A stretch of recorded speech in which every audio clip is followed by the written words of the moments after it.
MSCI fourth quarter 2024 earnings conference call. As a reminder, this call is being recorded.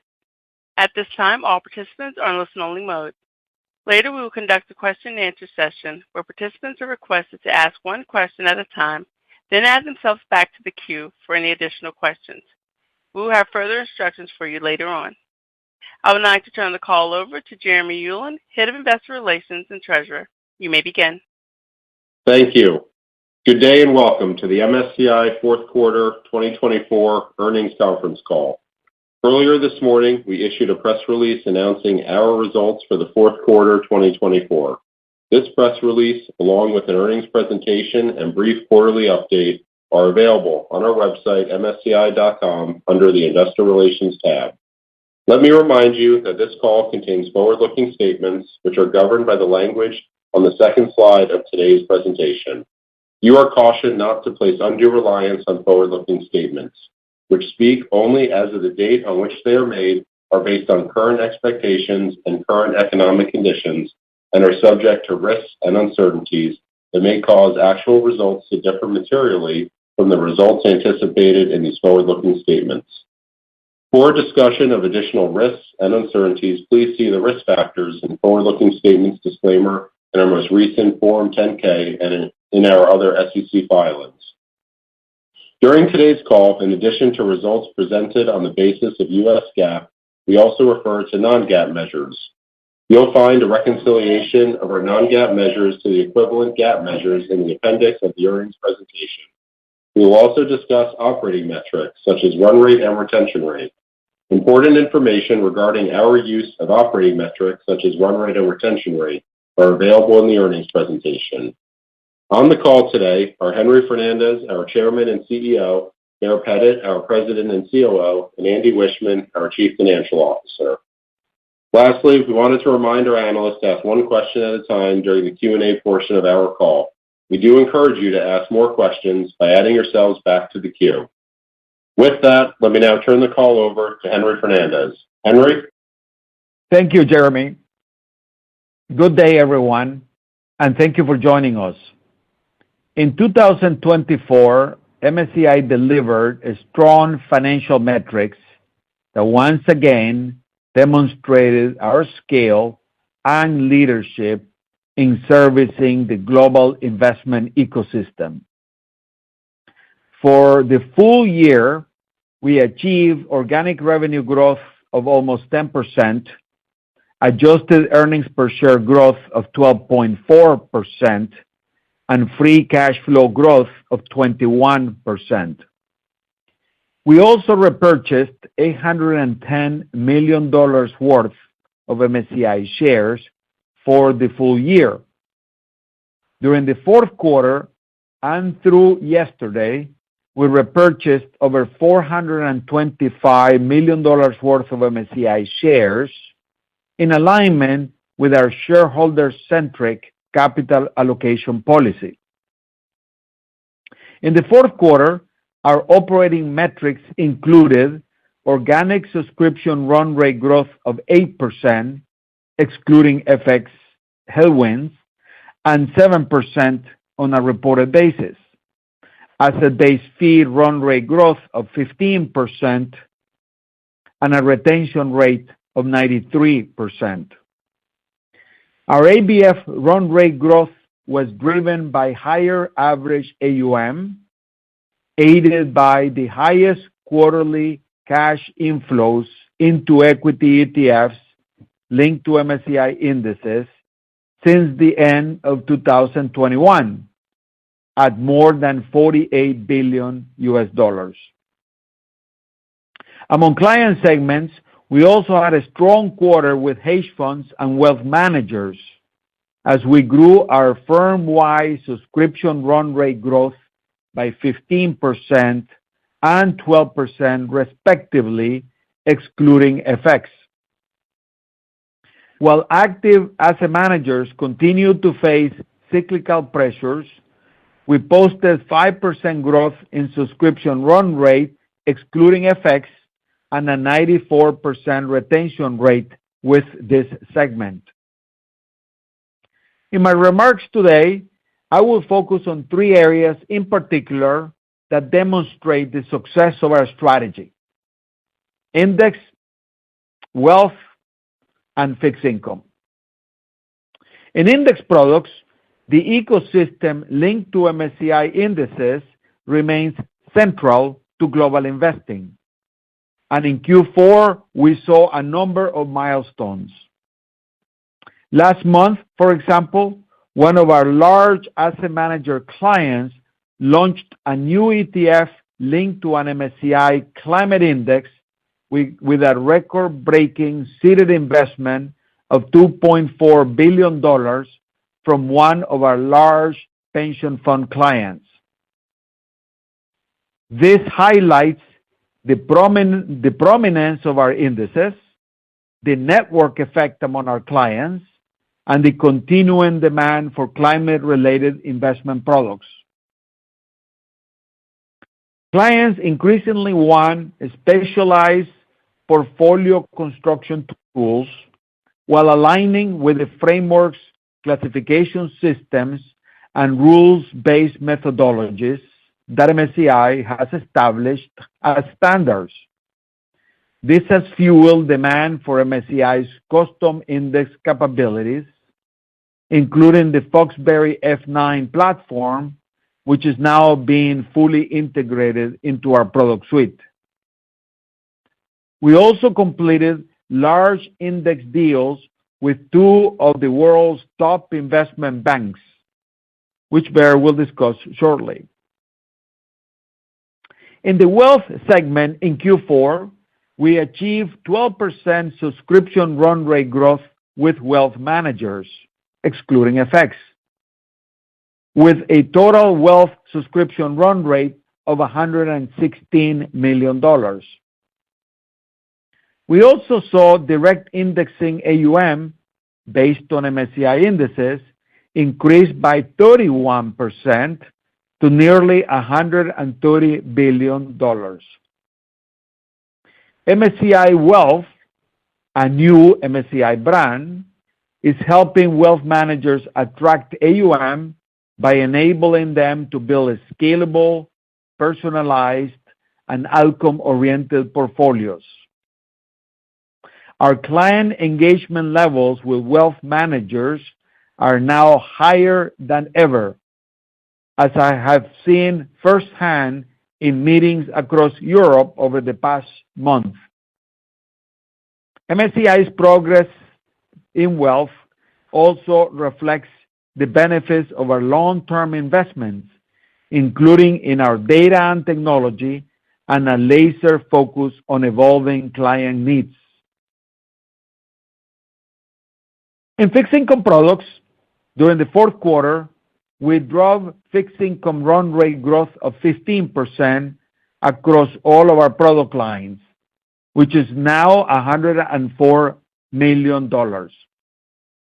Most notably, we completed a large seven-figure fixed income portfolio management analytics deal with a U.S.-based asset manager, displacing a major incumbent provider. We also secure a first-of-its-kind federal government contract in which the client will use our agency mortgage-backed security analytics to better understand the performance and risk of this huge market. Both of these wins stem from the work we have done to enhance our fixed income capabilities, including investing in hard-to-model assets like securitized products and mortgage-backed securities. Putting it all together, MSCI continues to benefit from the depth, diversification, and resilience of our client, product, and revenue base. To the extent market levels and fund inflows remain supportive, we believe this will support active asset manager client budgets this year. MSCI is increasingly well-positioned to expand our footprint among established and newer client segments alike thanks to our data, models, and technology. We believe these advantages can help us drive compounding growth across the years and across market cycles.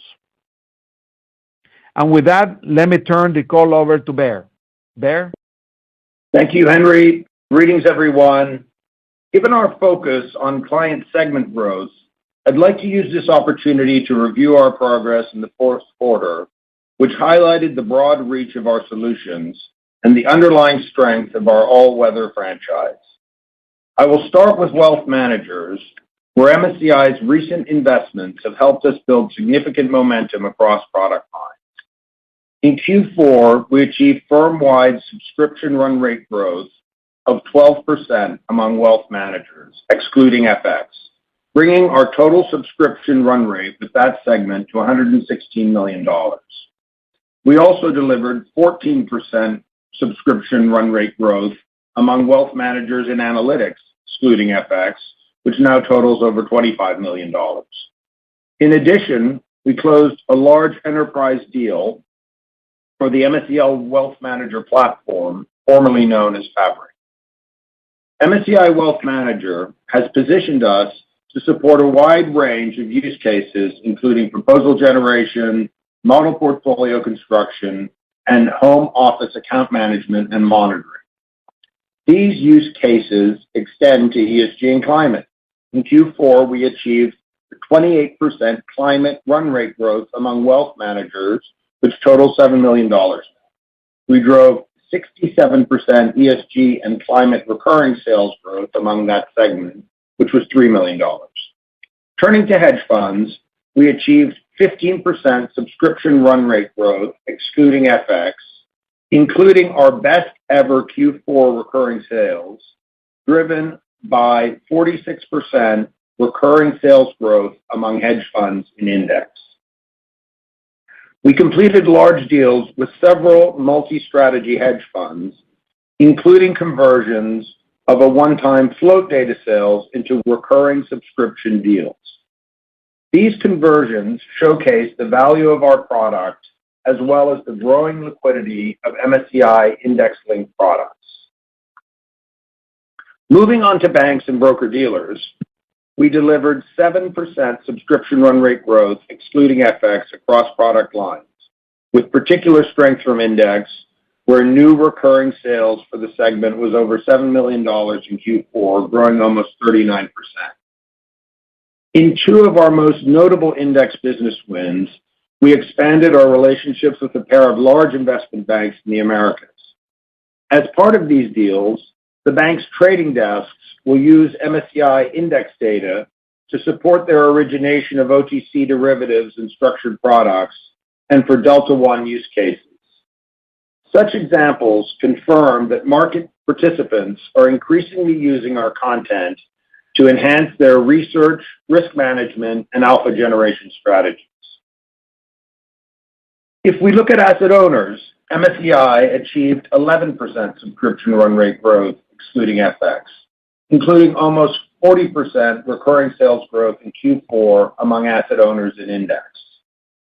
Our position among asset owners has also been strengthened by the continued importance of climate, along with our burgeoning capabilities in private assets. We recently won a large climate index mandate with a UK-based asset owner, which is expected to result in $20 billion of AUM benchmarked to an MSCI climate index. Meanwhile, our run rate among asset owners in private capital solutions is now $78 million after growing 15% in Q4. As asset owners increase their allocations to private assets, we recently launched a new data set to support their growing interest in private credit. Our new private credit data set provides terms and conditions transparency on more than 2,800 private credit funds and more than 120,000 private credit holdings to support various due diligence and portfolio management needs. Turning finally to asset managers, we grew our firm-wide subscription run rate by 5%, excluding FX headwinds, while achieving a retention rate of 94%. In analytics, we landed a large deal with an asset manager in the Americas for our fixed income portfolio attribution and fixed income factor risk tools. This deal was enabled by our new AI portfolio insight solution, and it further endorses the multi-year investments we have made in our fixed income franchise. Another key asset manager win came with a large existing client in Europe who expanded their use of MSCI's managed services, data management, and enterprise risk and performance analytics. We also continue to support asset managers with tools for sustainability and the low carbon transition. Globally, we delivered a retention rate of nearly 95% among asset manager clients for our ESG and climate product line. With asset managers in Europe, we landed numerous large ticket deals for our nature and biodiversity tools and for our climate scenario analysis and stress testing regulatory solutions. As you can see, our product, data, and technology investments are helping us expand our footprint with a range of clients across the capital markets ecosystem. All of this supports our ability to deliver attractive top-line growth and profitability. And with that, let me turn the call over to Andy. Andy? Thanks, Baer. And hi, everyone. I continue to be really encouraged by the resilience of our results and the momentum we're seeing across product areas. Index subscription run rate growth with asset managers and asset owners was almost 7% and 12% respectively. These client segments comprise nearly 70% of our index subscription run rate. Among hedge funds and broker-dealers, we drove 22% and 8% index subscription run rate growth respectively in the fourth quarter. Custom indexes and special packages grew 8% versus last year.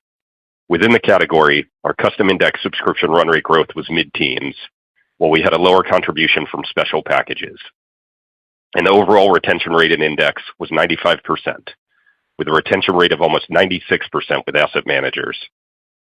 Within asset-based fees, global cash inflows into equity ETFs linked to MSCI indexes was $48 billion in the quarter, with particular strength in ETFs linked to developed markets outside the U.S., ESG and climate, and factors. Q4 cash inflows into ETF products linked to MSCI ESG and climate indexes reached nearly $12 billion, our highest quarterly cash inflows since the first quarter of 2022. These inflows accounted for nearly 70% of global cash inflows into ESG and climate equity ETF products in the fourth quarter. AUM and ETF and non-ETF products linked to MSCI climate equity indexes grew by more than 50% from last year, driven by strong inflows into ETFs and a few key mandate wins from asset owners. Meanwhile, inflows into ETF products linked to MSCI factor indexes were almost $6 billion, with solid inflows into quality, value growth, and momentum factors. These MSCI factor index-linked ETF inflows were the highest quarterly flows since the second quarter of 2021. In analytics, subscription run rate growth was 7%, excluding the impact of foreign currency, and was supported by the large wealth and fixed income mandates previously mentioned. Analytics organic revenue growth was approximately 5% in the quarter. As we previously indicated, the revenue growth was impacted by the timing of implementation-related revenues compared to a year ago. The release of subscription revenues related to implementations can be lumpy and will fluctuate from period to period. Near term, we continue to expect recurring revenue growth rates will be slightly below run rate growth as we compare to periods with higher concentrations of these revenues a year ago. In our ESG and climate reportable segment, subscription run rate growth was 10%, which excludes the impact of FX. Excluding FX headwinds, the subscription run rate growth for the segment was 14% in Europe, 11% in Asia, and 4% in the Americas. Our retention rate for the segment was over 93%, with most of the cancels reflecting client down sales and not outright terminations. The multi-year investments we've made in data quality and new content and capabilities like biodiversity, nature, regulatory solutions, and geospatial supported recent wins. In general, across our ESG and climate franchise, we are benefiting from the breadth of our offering, data quality, large and comprehensive securities coverage across asset classes, and the interoperability across MSCI products and frameworks. In private capital solutions, run rate growth was 15% over the same period last year, and we had a retention rate of 92%. In real assets, new recurring subscription sales improved, although we had some large cancels related to client events and vendor consolidation, particularly among developers, brokers, and agents. We had very strong free cash flow in 2024, up 21%, with some improvement in collection cycles in Q4.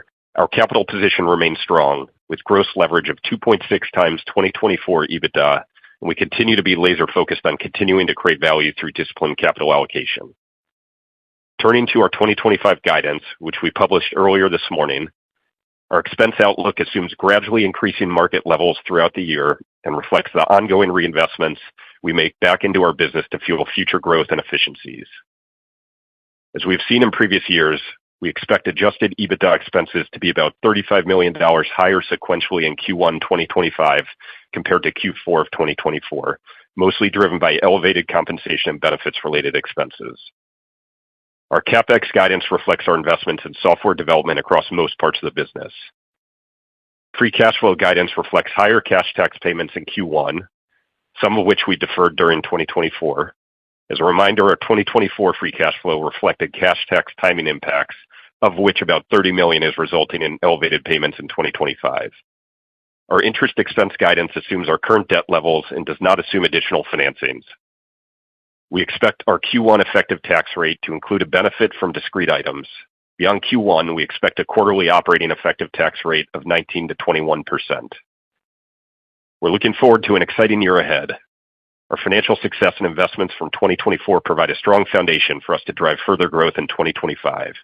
We have numerous large opportunities that we are poised to capitalize on. And with that, operator, please open the line for questions. Thank you. If you'd like to ask a question, please press star 11. If your question has been answered and you'd like to remove yourself from the queue, please press star 11 again. In case of technical difficulties, please allow the speakers a few moments to reconnect. Our first question comes from the line of Toni Kaplan with Morgan Stanley. Your line is open. Thanks so much. Henry, I wanted to ask a question about how you're thinking about ESG, climate, more on the subscription side than on the ABF side. Just how are you thinking about the potential growth rate for the business long term? Are we in sort of a cyclical, challenging period and it accelerates, or is this sort of the new normal? And what are the key factors that would dictate sort of what happens from here? Thank you, Toni. I've spent the last 4 weeks traveling through various cities in Europe. I visited over 50 clients in 4 weeks in 7 cities in some 5 countries or so. And so I've had a chance to discuss, obviously, this very critical topic for many of these clients, whether as managers or wealth managers, banks, insurance companies, and the like. And I have not seen any let-up in the commitment of all these European financial institutions to sustainability. Obviously, as I prepare to see each one of these clients, I read a lot of their material, the way they position, the way they look at their strategy, the way they describe themselves. And without almost any exception, they are positioning themselves to live in a sustainable world. So with respect to Europe, the issue becomes that there is a new set of regulations that people have been adjusting to.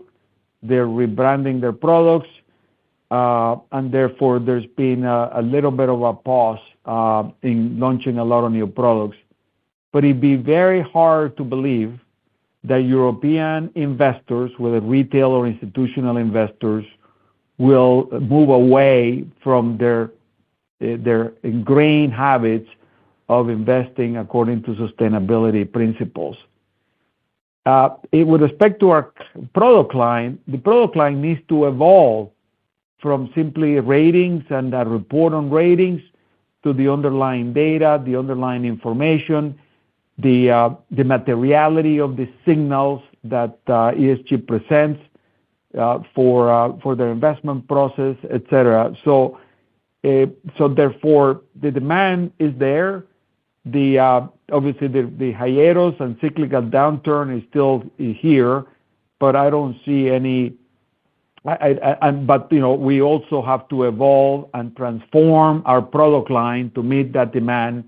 And part of that demand is compliance with the very heavy disclosures and regulatory requirements of European regulators of a lot of these financial institutions, that they're not only European, but any other international global institution that operate in Europe.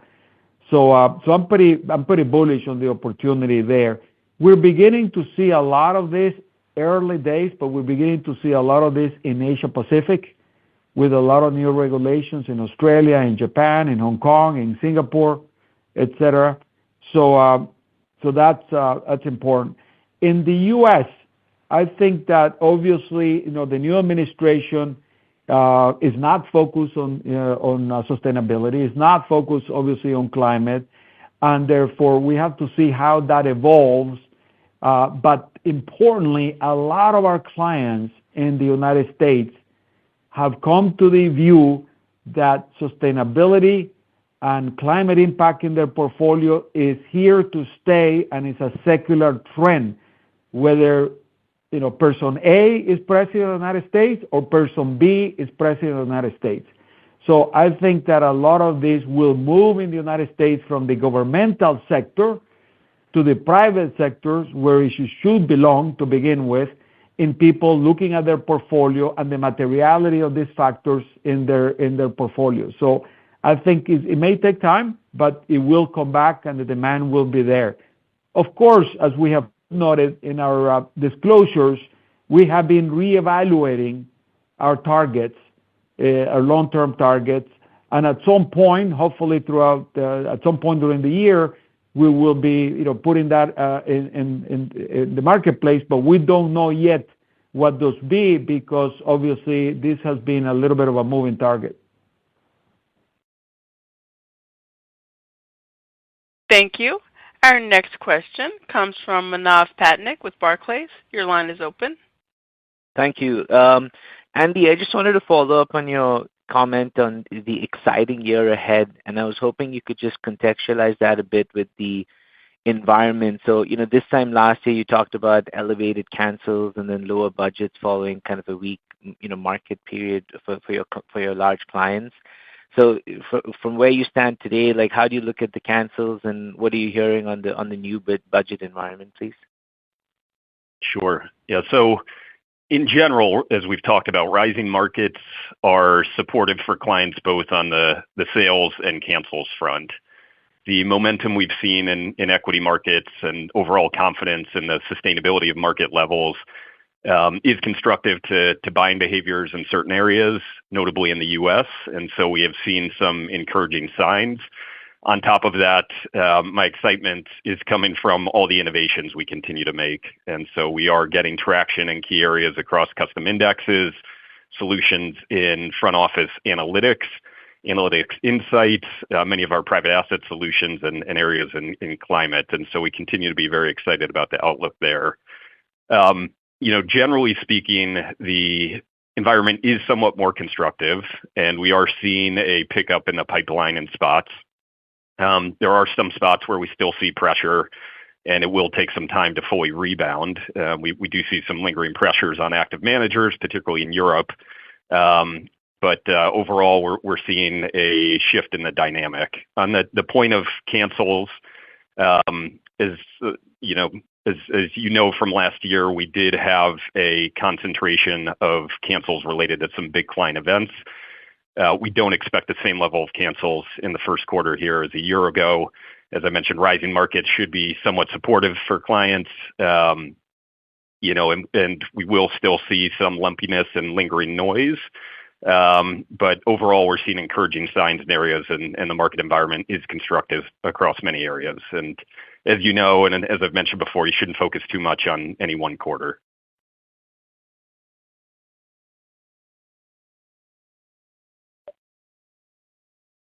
Thank you. Our next question comes from Alex Kramm with UBS. Your line is open. Yes. Hey, good morning, everyone. Just maybe to stay on that same topic, can you maybe talk about how pricing conversations and impact should be this year? Obviously, over the last couple of years, you've been a little bit softer there, but your competitors continue to be pretty aggressive. And as you said, the environment should be better. So maybe you can talk about pricing a little bit more and also maybe on a segment basis, because it does seem like in ESG, you have some more opportunities too as this market has matured clearly. Thanks. Sure. So, Alex, as you alluded to, across the company in 2024, the contribution from price increases to sales was slightly less than the contribution in 2023. As you alluded to, we did moderate price increases in certain spots. It is important to keep in mind that price increases are not just like for like. We are oftentimes providing clients with broader access, broader usage, in addition to continually enhancing our products, which we capture through price increase. And so we are, as you know, very focused on capturing value and linking our price increases to the value that we're generating to clients. We do look at the overall pricing environment and client health as well as an input here. But the environment, client health, the value we continue to add are important drivers to enable us to capture value from our clients. It's something that we will continue to monitor closely and calibrate based on the dynamics we're seeing. But relative to competitors, we think we're very well positioned from an offering standpoint. And as you know, we are continually trying to take a long-term approach to pricing with our clients to be strong partners to them over time. From a segment dimension, I don't want to get into too much color on pricing dynamics specifically, but as you alluded to, and as I mentioned, we think in many areas we have a very strong value proposition based on the quality of our offering, which is best in class, based on the breadth of coverage and depth of coverage that we have, the interoperability of our tools, and the value of the ecosystem to our clients. And our ability to help them raise money, drive growth using our tools are all things that position us well to face off against competitors. As you alluded to, in places like ESG, we have seen some competitive wins, and we think we're well positioned there. But across the organization, we think we are well positioned relative to competitors as well. Thank you. Our next question comes from Ashish Sabadra with RBC. Your line is open. Thanks for taking my question. Wanted to drill down further on, Andy, your comment on improving pipeline and a constructive environment. I was just wondering if you could also comment on how the sales cycles are trending, if you've seen any shortening there. Those obviously were elongated last year. And on the innovation front, you talked about custom indices, but if you could just drill down further on the trends that you're seeing on the index front. Thanks.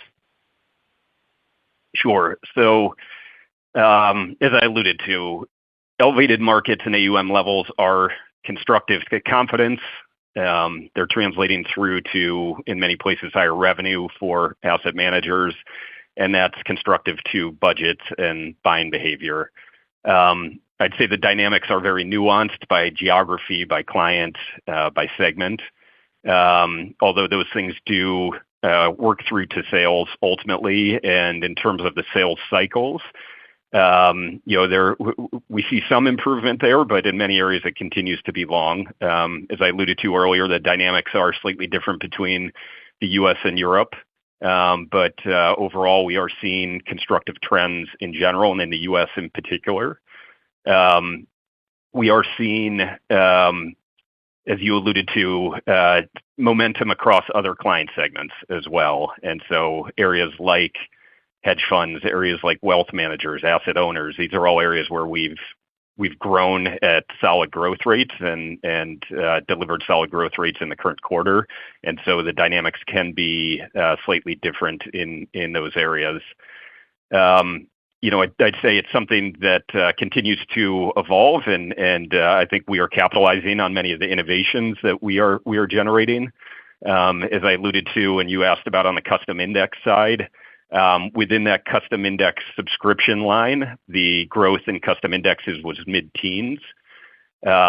We continue to see very strong progress on the custom index front on the ABF side as well. Obviously, you can see you have visibility into what's going on in ETF flows, which were quite strong in the quarter. If you even look beyond ETF flows into non-ETF passive, we've seen very strong traction in non-market cap weighted products. These are rough figures, but in non-ETF AUM, we saw close to 35% growth in AUM linked to our non-market cap indexes, including ESG and climate and factor indexes. That compares to 20% in the non-ETF category overall, and 50% roughly within custom indexes. It's an important trend for us in institutional passive, obviously something that's helpful in direct indexing. We also see it on the structured products front with banks and within over-the-counter derivatives. This is an area where harnessing our position with clients, the standards that we have out there, together with our capabilities on the index side and across the organization, we are uniquely positioned to be a leader on the custom index front. We're excited for it.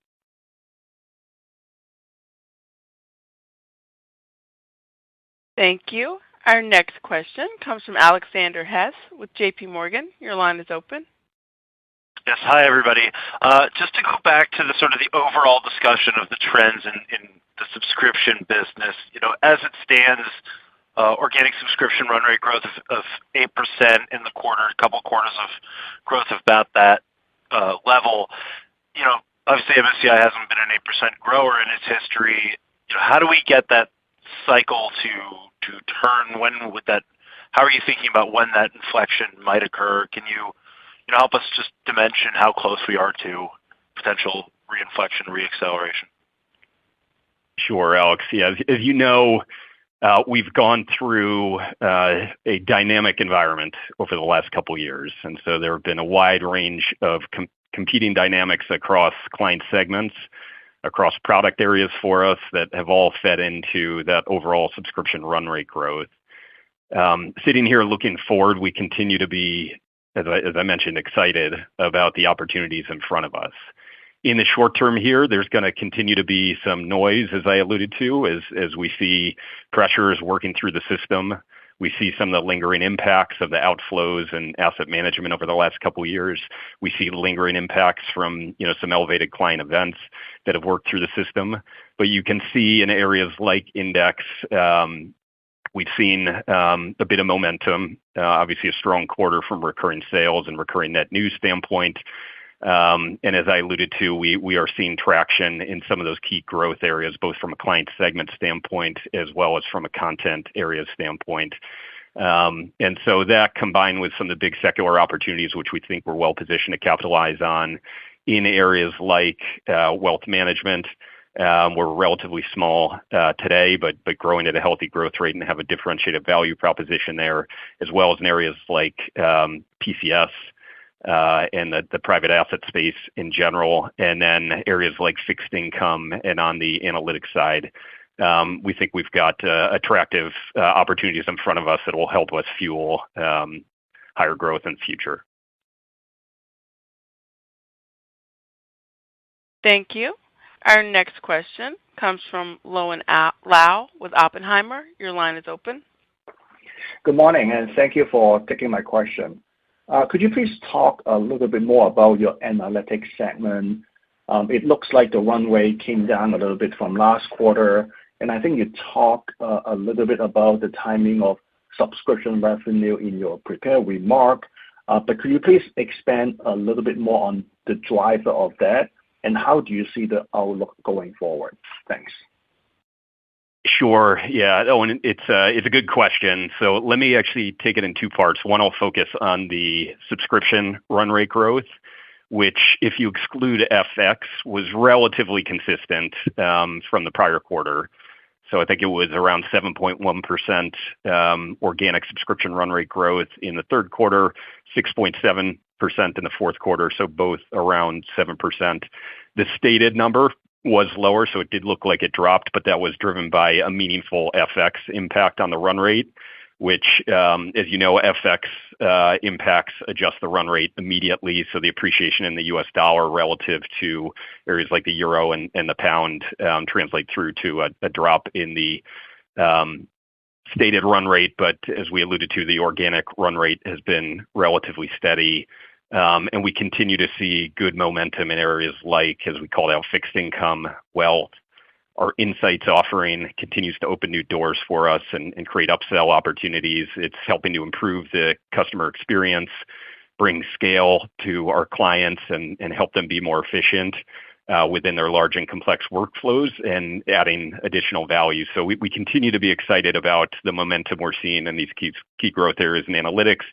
As always, there can be some lumpiness quarter to quarter, and so you saw we did see a bit of a pickup in cancels.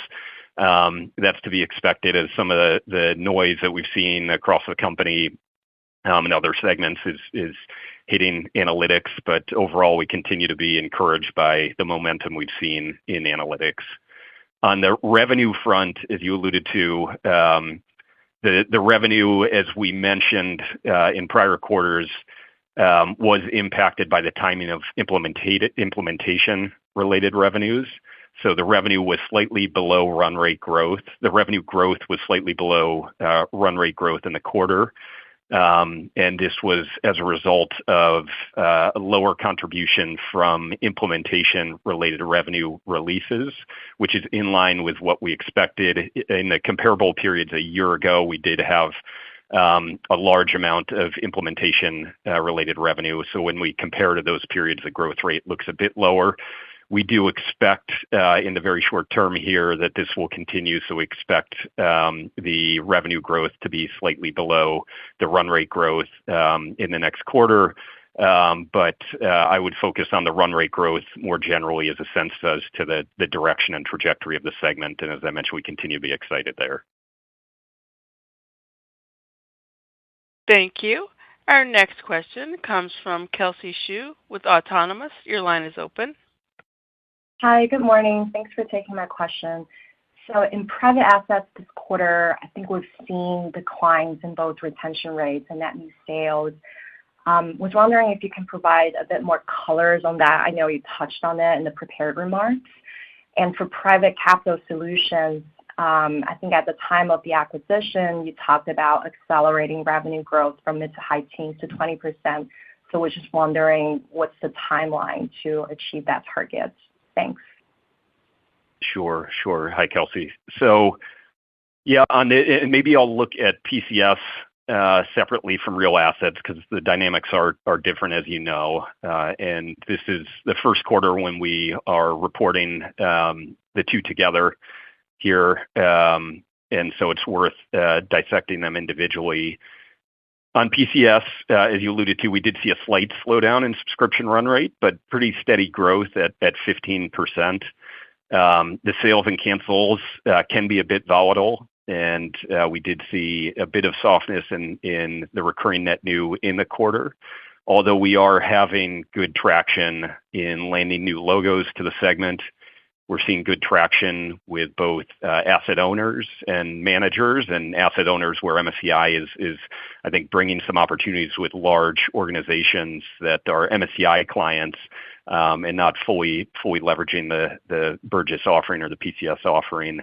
And we've continued to see good momentum in EMEA and APAC. And so overall, we are still encouraged about the opportunity in PCS, and we see real opportunities there. Things like the index side, as you know, we released in the middle of last year a wide range of benchmarks and indexes for the private asset space. We have been aggressively driving awareness around and adoption of those indexes.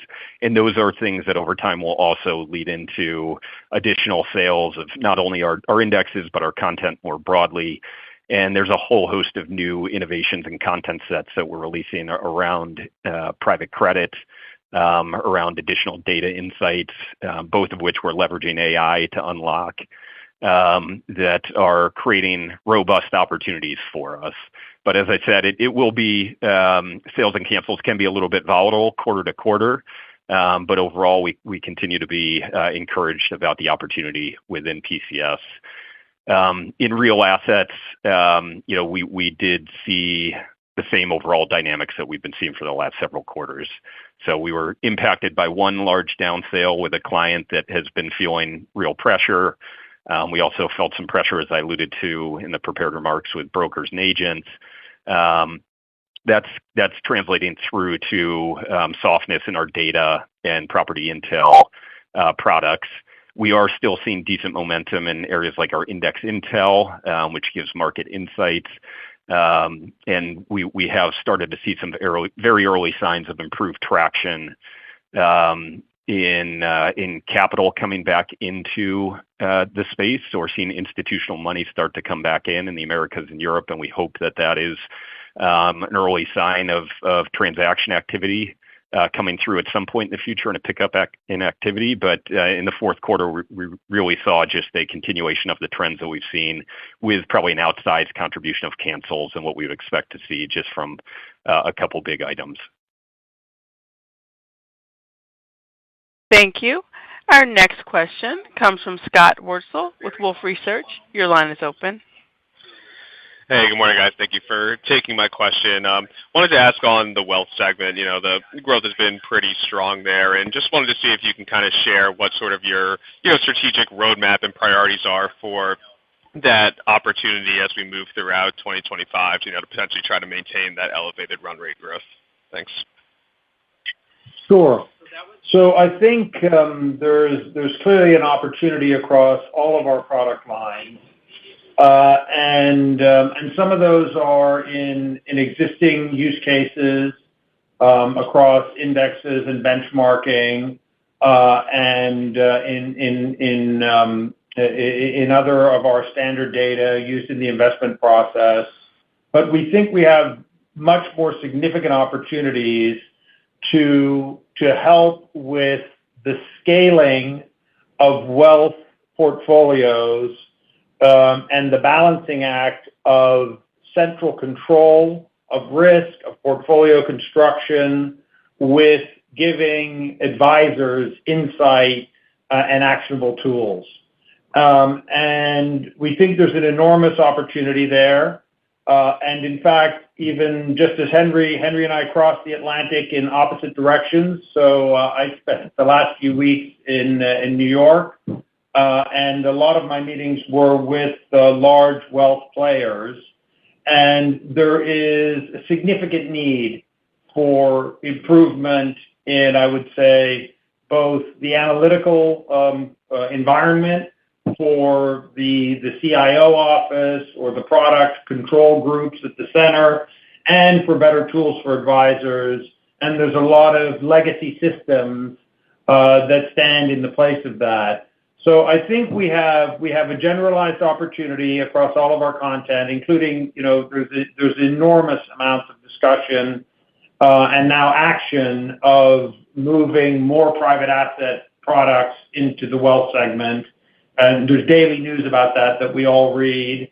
We think we have an enormous opportunity there also to incorporate all of the private asset analytics that we have into the wealth segment, where often some of the largest wealth managers are also clearly significant LPs on behalf of their clients, as well as in some of them even originating and acting as GPs in private markets.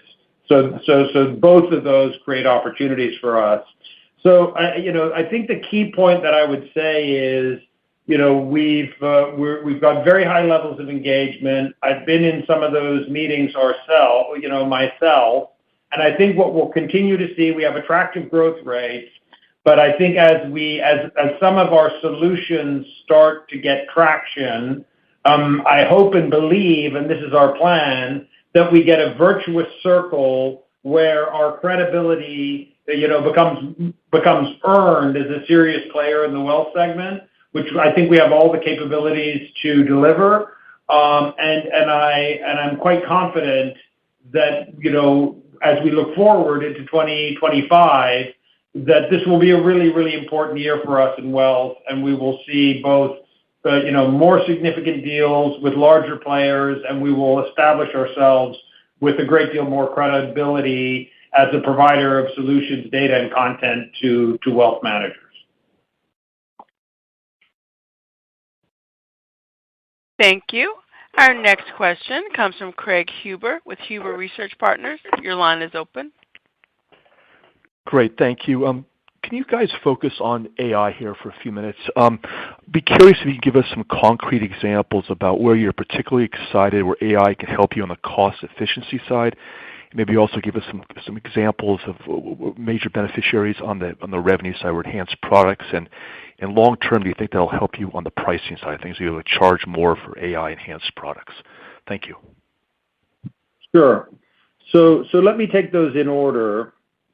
So I would say that from the efficiency point of view, very much leading the charge is in our data operations area, where we are able to, we've already seen the ability to significantly reduce the cost of data acquisition, but I think also importantly, because we still are a growing business with a lot of demand, to scale up our ability to get new categories of data, with significantly less cost than we would have had in the past. So if you look at certain areas, that is also then tied in. So the product transformation and the efficiency story kind of go hand in hand.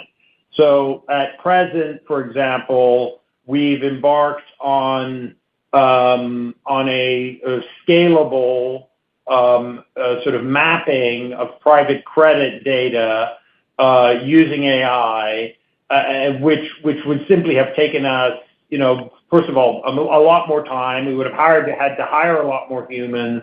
So it's both a speed to market. We're measurably lowering the cost of data acquisition.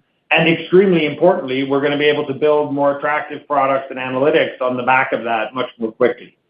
Clearly, generally in software engineering, there are efficiencies to be had with AI, and we've built quite a number of those also into our 2025 budgets. So from a product point of view, I think that we've got some very interesting green shoots, and that 2025 will be an important transformative year on the product side. So, we've mentioned the AI analytics insights, which we will continue to deepen, and is an important area for us. We've currently brought to market for Index some thematic driver discovery using AI, which is currently in beta. We've had some very positive feedback from some very major clients, and we'll be rolling that out shortly. And addition versions of Index Insights will be coming out later in the year. Again, at the confluence of data acquisition at scale and product innovation, notably in the climate area, both in ESG in terms of the scaling of data gathering and the quality control in areas like controversies, etc. But one example would be our geospatial data asset intelligence, on which we've worked with Google and which has a significant AI component. So I think that both in terms of our efficiencies and in terms of new product development, 2025 will be an extremely important year for AI delivery. I think the jury is then still out whether it creates kind of a raw pricing power. I don't think it has that. It's inherently a pricing power topic. I think it's more an efficiency topic, and it's a creation of exciting and interesting new products.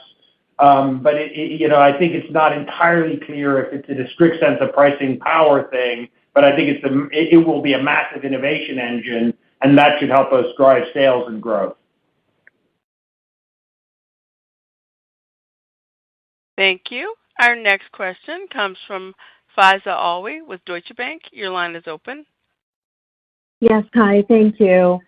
So you've alluded to some bifurcation in terms of geography around what you're seeing from your clients in the U.S. versus outside the U.S. So I'm wondering if you can put a finer point on that, share some color on, where you think things might go from here internationally versus U.S. And then separately, if I can just sneak in a housekeeping question. You talked about some conversions of one-time data into subscriptions. So curious if that, I know that's normal course of business, but curious if that was at an outsized level. Thank you. Sure, Faiza. So, on the geographic differences here, listen, as I alluded to earlier, it's very nuanced and dynamic picture. So it does vary client segment to client segment, even firm to firm here. But we have seen, that the pressure on asset managers linger a bit more in Europe, and that is something that I think we're seeing both on the sales and cancel side. I think in general, they follow the same trends that the overall asset managers do. There can just be lags there. And so in the Americas, as you know, we were coming out of a period where we saw significant outflows for several years from many asset managers. I think with the market levels up, sustained momentum, a bit of confidence, we are starting to see that change. And hopefully we start to see the same thing over time in EMEA, although we expect to see some lingering impacts continuing, at least in the near term. And as you know, there are some large potential mergers out there that could happen as well, which we are keeping our eyes on. But overall, we do think the environment is encouraging. I think it's just going to impact different segments and different regions at different paces here. Sorry, Faiza, on the second question, you had the clarification was on what topic?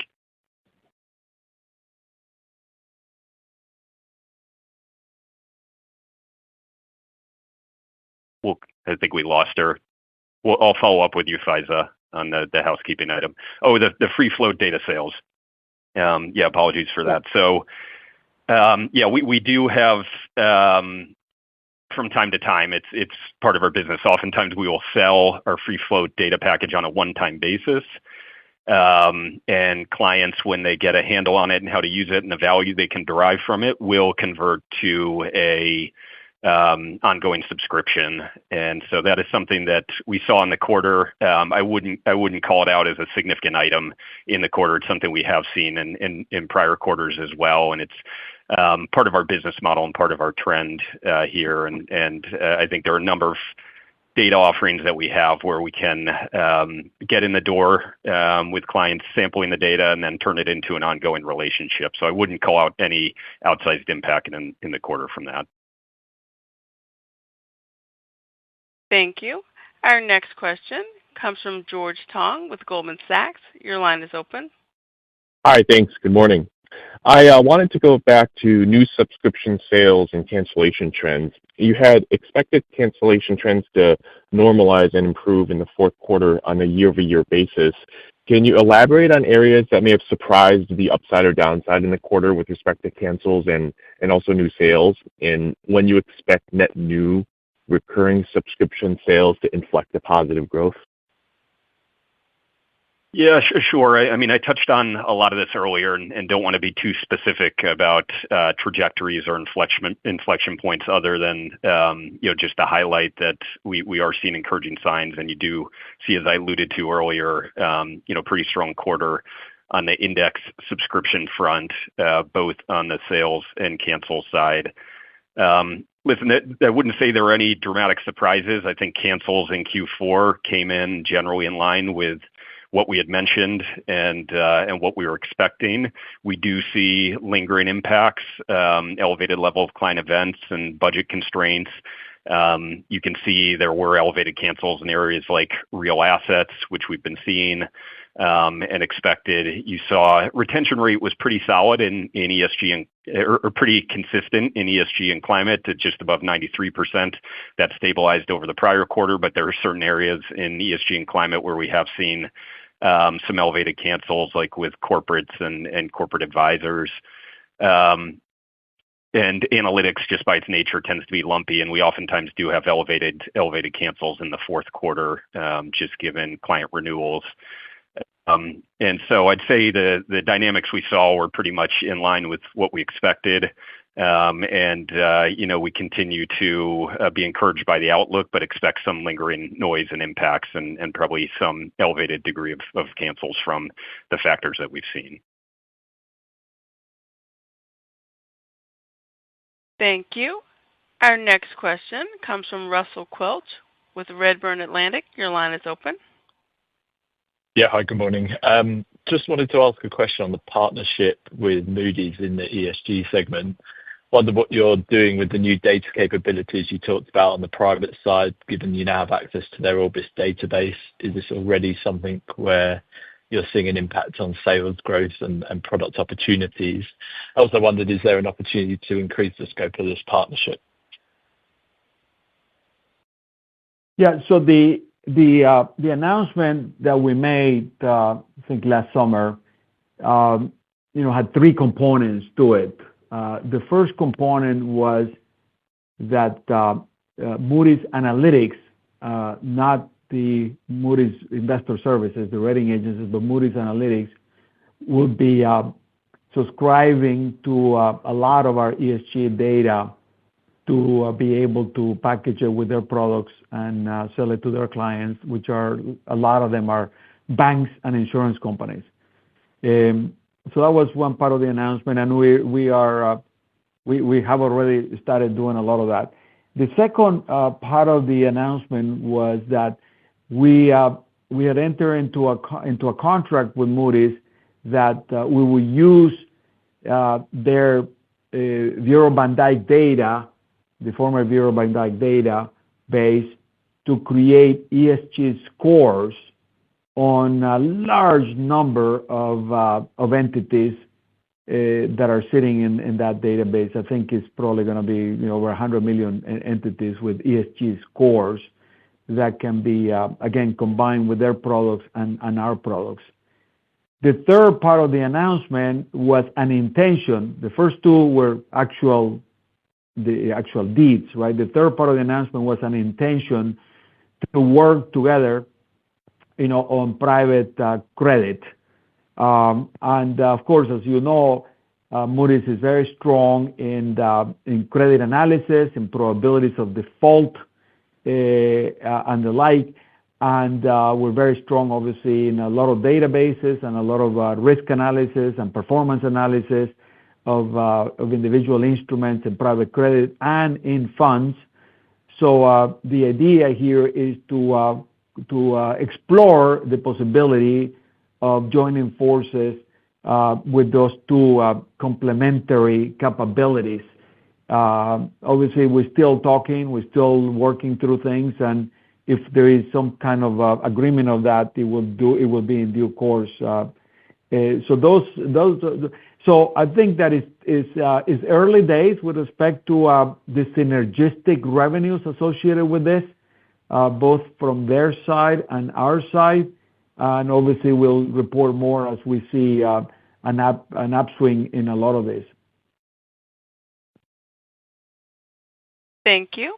Our next question comes from Jason Haas with Wells Fargo. Your line is open. Hey, this is Aude on for Jason Haas. Thanks for squeezing us in here. I just wanted to ask on the expense guidance. For 2024, we saw expenses come in towards the low end of the range despite the run in AUM. I think last call you guys might have signaled that we would be gravitating towards the high end of the range versus where we ended up coming in. And so I'm just curious as to why that was the case this year. Is there maybe some offsetting savings or something to do with what you're seeing in the environment that's keeping you from pressing on the gas a little bit more? And then just wondering, if you could talk to us about the puts and takes of the expense guidance range for 2025, understand the assumption on AUM levels gradually increasing throughout the year, but just anything outside of AUM that can take you guys either to the high end or low end of the guidance range in 2025. Thanks. Sure. Yeah, just on Q4, there can be a number of items that can swing the ultimate expenses up or down. Things like the ultimate bonus accrual can cause expenses to fluctuate a bit. Things like severance levels and other non-comp expenses can cause things to swing a bit. You did pick up on in our messages earlier that we are expecting a jump in expenses in the first quarter. And so there can be some timing related items. And then, as I alluded to, the main drivers, compensation and benefits related expenses that is causing the sequential expenses to pick up from Q4 to Q1 here. In terms of the overall guidance for the year, as you heard, our guidance is based on the assumption that markets gradually increase throughout the year. The overall approach has not changed, where we are really continually trying to maximize the level of investment to drive top line growth while also driving attractive profitability and cash flow growth on a consistent basis. I'd say embedded in the expense guidance is our plan to continue to invest in those key secular growth areas like rules-based investing, private markets, front office analytics, our modern architecture, AI-driven enhancements to our infrastructure, but also our solutions. And so we do have an ambitious agenda to continue to invest based on included in that expense guidance. But we are also continually focused on driving efficiencies. And importantly, we will continually calibrate the pace of spend through the year based on a whole host of factors, as we always do, looking at not only market levels, but business performance, opportunities that we see out there and other factors. So we will keep you posted, but no change in our general approach to expenses. Thank you. Our next question comes from David Motemaden with Evercore ISI. Your line is open. Hey, thanks for squeezing me in. I had a question, follow up on pricing. So you guys mentioned that pricing was lower in